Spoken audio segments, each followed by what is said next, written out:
ఏమైందంటే నిజంగా కూడా అసలు యాక్చువల్గా మరి ఇంటెలిజెన్స్ రిపోర్ట్లు తప్పుని ఏమున్నో తెలియదు కానీ 100% నిజంగా నిజాయితీగా వాళ్ళు పోరాటం చేస్తూ ఉన్నారు.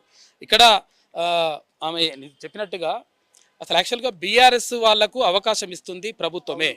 ఒకవేళ వీళ్ళు ఫస్టే డిమాండ్ చేసినప్పుడు వీళ్ళు నిజంగా న్యాయమైనటువంటి డిమాండ్ను ముందర పెట్టినప్పుడు వాళ్ళు పోస్టులు పెంచమని కూడా అడుగుతలేరు పాపం. విషయం ఏంటంటే ఉన్న పోస్టులు అయినా సరే కానీ 4 రోజులు టైం ఇవ్వండి అని చెప్పేసి అడుగుతున్నా.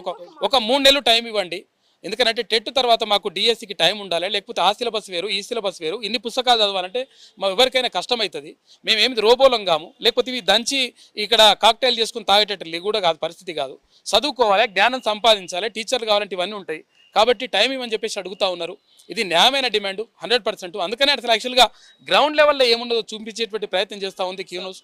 అందుకనే వచ్చినాం మేము. ఈ 10 ఏళ్ల పాలనలో టీఆర్ఎస్లో కూడా టీచర్లకు సంబంధించిన ఒక్క నోటిఫికేషన్ కూడా లేదు. లేక పడ్డ నోటిఫికేషన్. మా సీఎం రేవంత్ రెడ్డి గారు పోస్ట్ పోన్ చేస్తే మాకు పోయేదేం లేదు అంటున్నాడు. పోస్ట్ పోన్ చేస్తే నీకు ఏమవుతుంది, ఏం పోతుంది? మరి ఒక మాట డైరెక్ట్ చెప్పు, నేను జాబులు అమ్ముకున్నా అని చెప్తావా? నువ్వు ఏమని చెప్తావు? దానికి సమాధానం నువ్వేంటి? అసలు దానివల్ల నాకు నష్టం ఏం లేదు. నష్టం అరే మేము రోడ్డు మీద పడి ఇంత తలలు పగల కొట్టుకున్నా, రాత్రిపూట మేము అర్ధరాత్రి అమ్మాయి టాబ్లెట్స్ వేసుకొని మింగినా కానీ నువ్వు రెస్పాండ్ అవ్వట్లేదు. నలుగురు చిల్లరగాలతో నువ్వు అక్కడ మీటింగ్ పెట్టుకొని నేను డిబేట్ పెట్టిన విద్యార్థులతో అనుకుని దానికి అవసరం లేదు, ఎగ్జామ్ పెట్టుకుంటా, నేను ఏం ప్రాబ్లం లేదు, దానివల్ల నష్టపోతుంది.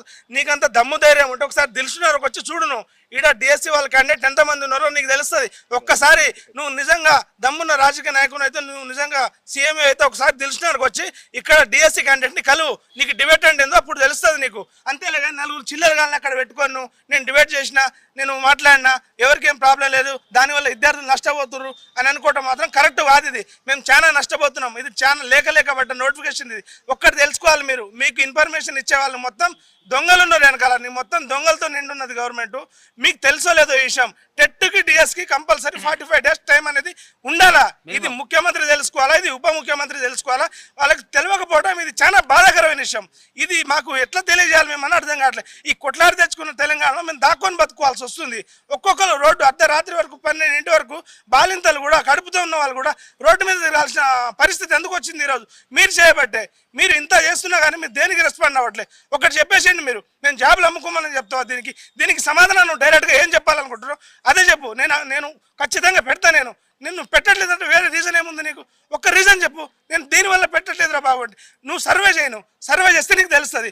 ఏ సర్వే చేసినా కానీ 80% పైనే వస్తుంది నీకు సర్వే. ప్రతి సర్వేలో నీకు ప్రతి సర్వే, ఎన్ని ఛానల్ సర్వే పెట్టినా కానీ 80కి పైనే వస్తుంది నీకు. అందరు ఎగ్జామ్ పెట్టాలని అంటున్నారు.